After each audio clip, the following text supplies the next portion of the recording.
আর কখনো বাবা হবো না। এই মারতাছস কে? মোতালেবের 20 নম্বর বাড়ি তোমার নাম রাখছেন না, তাকে যারা রেপ করছিলি। আপনি শেষবার যখন টেস্টগুলো করলেন আমি রিপোর্ট দেখে বলেছিলাম যে আর টেস্ট করার দরকার নেই, অনর্থক টাকা পয়সা নষ্ট হবে। আপনি মানসিকভাবে ভালো থাকার জন্য একজন সাইকিয়াট্রিস্টের কাউন্সিলিং এ থাকুন। আমি সাজেস্ট করবো আপনার একটা বেবি অ্যাডপ্ট করেন। এমন কোনো সন্তান যদি আপনি আপনার পরিচয়ে বড় করেন, সে কিন্তু আপনারই সন্তান হবে।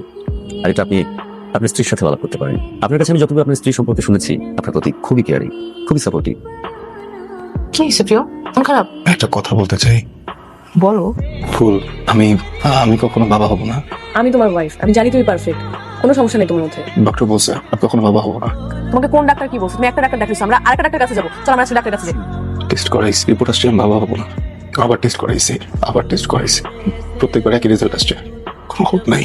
ডক্টর বলছে তুমি একদম ঠিক আছো, সুস্থ, সক্ষমতি আমার, বাবা হওয়ার যোগ্যতাই আমার নাই। তুমি অনেক ভালোবেসে আমার ঘরে আসছো, কখনো কিছুই চাও নাই আমার কাছে, যে একটা জিনিসই চাইছো, একটা বাবু। আমি না ওই একটা জিনিস তোমাকে দিতে পারবো না। ফুল প্লিজ মন খারাপ করো না।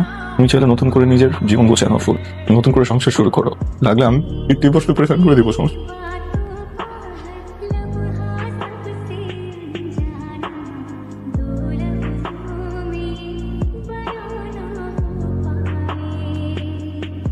আমার পক্ষে এই সংসারটা করা সম্ভব না। তুমি আসলে বুঝবা, পৃথিবীর প্রত্যেকটা মেয়ে একবার হলে জীবনে মা হতে চায়। আমাকে মাফ করে দিও।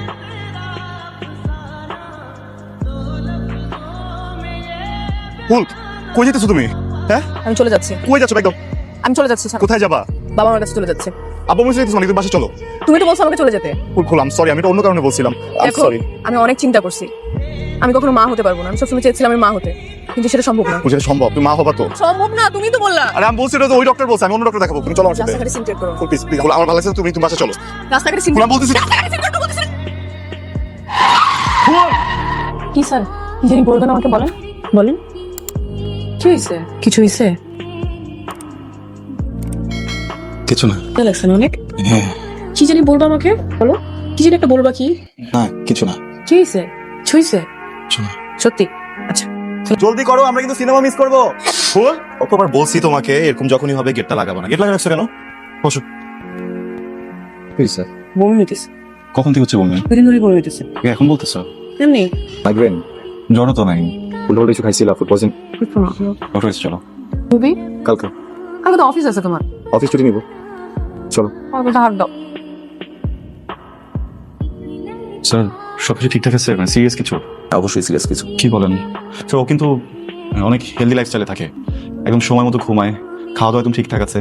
একটু মাইগ্রেনের সমস্যা, এই জন্য আমি বাড়তি কিছু ওকে করতে দিই না। আমার বাসায় একজন মানুষ আছেন, উনি এসে সব কিছু করে দিয়ে যান। ইভেন রান্না বান্না দেখা যায় যে আমি যখন বাসা থেকে আমি করে ফেলি। তাহলে কিভাবে?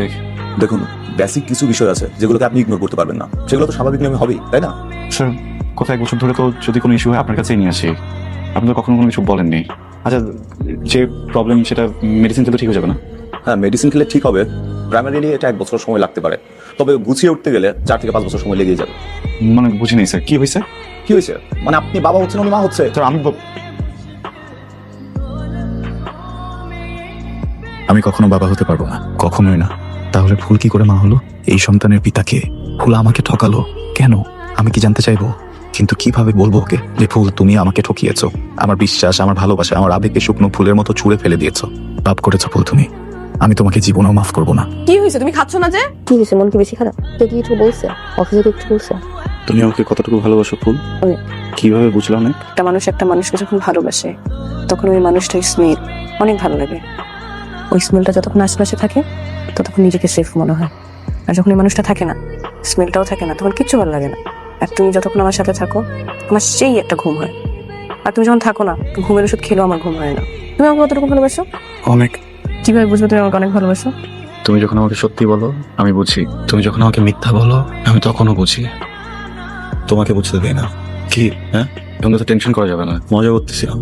এখন নিজের যত্ন নিতে হবে, বাবুর যত্ন নিতে হবে। আমার বাচ্চা না, আমার বাচ্চাটা যখন পৃথিবীতে আসবে তখন আমি অনেক খেয়াল রাখবো, ওকে আমি অনেক ভালোবাসবো। আসসালামু আলাইকুম। কি ব্যাপার, সবাই এখানে কেন? কোনো প্রবলেম? কি ব্যাপার? প্রিয়, আমি যখন বাবুকে নিয়ে স্কুল থেকে আসতেছিলাম তখন দেখি তোমাদের বুয়া চিল্লাচিল্লি কান্নাকাটি করতেছে। আমি এসে দেখি তোমার ওয়াইফের এই অবস্থা। তখন আমি সবাইকে ডাকলাম এবং পুলিশও আসতেছে। পুলিশ কেন আসবে? হ্যাঁ, ফুল কোথায়? ফুল, খোল।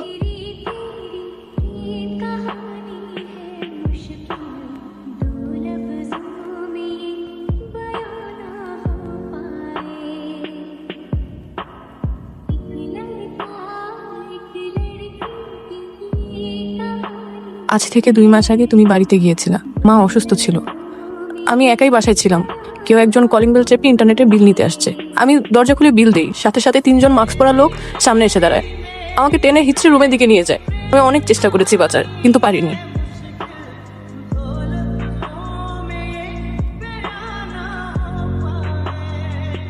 পরপর 3 দিন আমার সাথে এমন করেছে। বহুবার তোমাকে বলার চেষ্টা করেছি, কিন্তু আমি ভয় পেতাম কোনো কারণে যদি তুমি আমার থেকে মুখ উঠিয়ে নাও, আমি তো বাঁচবো না। আমি তো তোমাকে অনেক ভালোবাসি। চাইলেই আমার প্রেগনেন্সির ব্যাপারটা লুকিয়ে যেতে পারতাম, অ্যাবর্শন করে ফেলতাম, কিন্তু আমি যে মা হতে চলেছি এটা তো তোমার সামনেই জানতে পারি। আমি পুরো ঘটনার ভিডিও করে ওরা আমাকে ব্ল্যাকমেল করতো, ভিডিও ছড়িয়ে দেবার ভয় দেখাতো। আমি কোনো সিদ্ধান্তই নিতে পারছিলাম না। অনেকবার ভেবেছি যে করেই হোক তোমাকে বলবো, কিন্তু কিভাবে বলবো সেটা বুঝতে পারছিলাম না। আজ সকালবেলায় যখন ঘর মুছতে গিয়ে তোমার রিপোর্টটা পেলাম, যেখানে লেখা আছে তুমি কখনো বাবা হবে না, তুমি তো সবই জানতে। তুমি তো এটাও জানতে যে বাচ্চাটা তোমার না।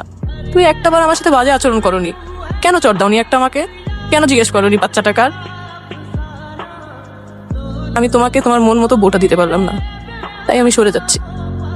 আমি তোর বারবার বলছিলাম এই ছেলেরে তুই বিয়ে করিস না, এই ছেলে তোকে ভালো রাখতে পারবে না, সুখে রাখতে পারবে না। তুই তো আমার কথা শুনলি না রে মা।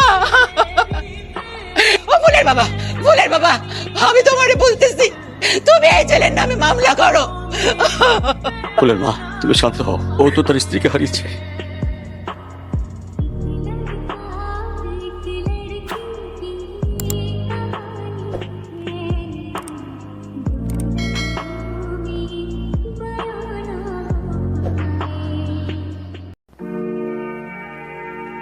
আচ্ছা, তুমি আমাকে গুড় ডাকো কেন? কারণ তুমি মিষ্টি। চিনিও তো মিষ্টি। চিনি মিষ্টি, যে চিনিতে ক্ষতি, পুরে কোনো ক্ষতি নাই। বসায় তাই প্রিয়, প্রিয় তুমি কিছু করবা না। প্রিয়, এই প্রিয় তুমি কিছু করবা না। প্রিয়, প্রিয়, প্রিয়, এই প্রিয়, প্রিয়, এই প্রিয়। ভাই এই ব্যাপার কতদিন? আপনি এভাবে থাকতে থাকতে পাগল হয়ে যাবেন। তো যান না, অফিস করেন না, কিছু করেন না। আপনার তো দরকার এখন একটু বাইরে থেকে ঘুরে আসা। তোমরা আব্বা কি এখনো কোর্টে যান? হ্যাঁ ভাই, এখনো যাই তো। আব্বার তো রিটায়ারমেন্টের এখন 1 বছর বাকি আছে। হেল্প করতে পারবা? কি ভাই? আমাদের এরিয়া বা আশেপাশে কাদের নামে রেপের মামলা হয়েছে বা কারা কারা রেপের সাথে জড়িত, এদের একটা লিস্ট দিতে পারবো? কেন ভাই? ওই আমার এক ছোট বোন লতে ভর্তি হয়েছে, তো কিছু অ্যাসাইনমেন্টের জন্য দরকার। আদিব সাহেব, এত নড়াচড়া করা যাবে না। এত নড়াচড়া করলে তো বিপদ।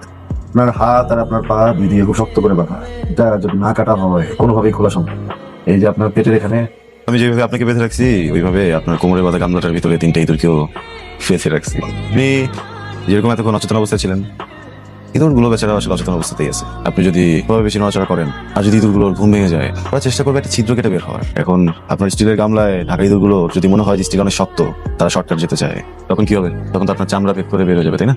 মোতালেব সাহেবের বাড়িটা আছে না, ওই যে 4 নম্বর রোডে 20 নম্বর বাড়িটা, আমি এখানে থাকি দোতলায়। কিছুদিন আগে কিছু মানুষ দরজা ভেঙে ঢুকে আমার ওয়াইফকে রেপ করছে। আপনি কি রেপের সাথে জড়িত? তো আপনি কারণ কথা রেপ করছেন না।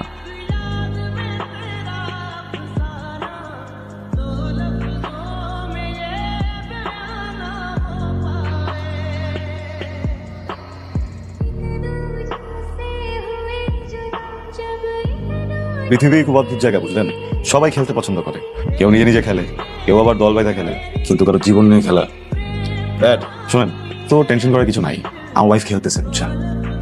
আমার ওয়াইফ যতক্ষণ খেলবে ততক্ষণ পর্যন্ত আপনার নিঃশ্বাসে চলবে, কিন্তু ও যদি একবার খেলা থামায় দেয়, ভালো কথা। মোতালেব সাহেব চেনেন? ওই যে 20 নম্বর বাড়িটা 15 নম্বর রোডে, আমি ওটা দোতলায় থাকি। আমি ছিলাম না বাসায়, কার জন্য আমার ওয়াইফকে রেপ করছে। আপনি করছেন? কারো না কারো তো করছেন।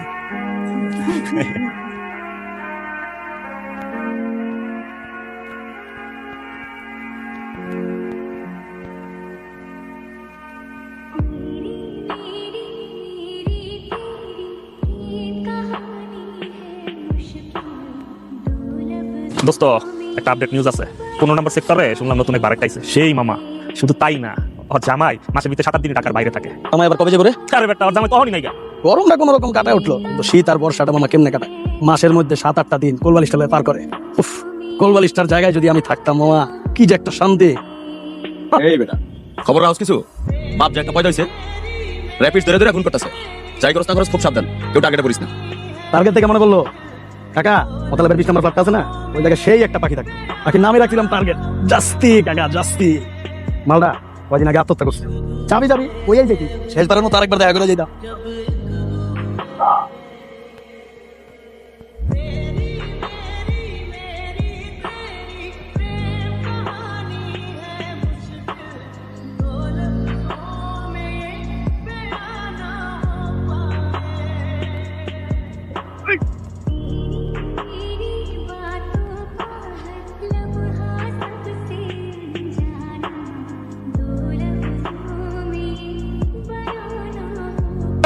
মাথা সুস্কা কি করছি আমি? টাকা লাগবো, টাকা দিব, কত লাগবো ক? মোতালেবের 20 নম্বর বাড়ি। একটা মায়ের নাম রাখছিলেন না টার্গেট, যারা রেপ করছিলি। আমার বউ কই? খবরদার একটা আচরণ আপনার গায়ে, একটা আচরণ গায়ে পড়ে আমি কিন্তু গুলি উৎপাত হবো। এখন সময় আছে, সেন্টার করে বলবো সাজা কম হবে।